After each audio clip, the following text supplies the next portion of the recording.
Sementara itu pemirsa, di era keterbukaan informasi dan digitalisasi, setiap badan publik mempunyai kewajiban dan tanggung jawab moral untuk menyampaikan kepada masyarakat terkait informasi publik. Hal tersebut diungkapkan Ketua Komisi Informasi Provinsi Bali, Gede Agus Astapa.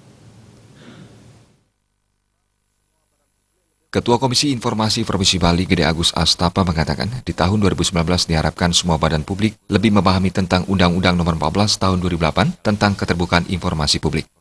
Oleh karena itu, semua badan publik mempunyai hak dan kewajiban untuk menyampaikan segala informasi di lingkungannya, mulai dari kinerja, pertanggungjawaban, hingga kebijakan yang diambil. Pasal 11 Undang-Undang Nomor 14 Tahun 2008 menyebutkan, semua kebijakan publik yang menyangkut kepentingan publik dan pertimbangannya wajib disampaikan kepada masyarakat. Terlebih ada sebagian masyarakat meminta informasi tersebut.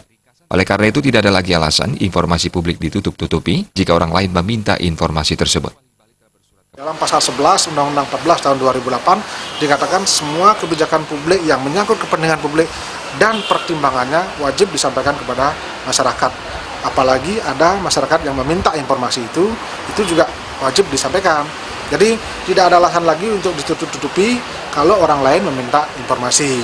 Tentu kalaupun ada yang ditutupi itu pertimbangannya sangat banyak dan memerlukan waktu, ada dasar-dasar hukumnya kenapa tidak diberikan. Jadi sekarang adalah era keterbukaan informasi, era digitalisasi, jadi semua badan publik memiliki kewajiban, tanggung jawab moral untuk menyampaikan kepada masyarakat terkait dengan informasi publik.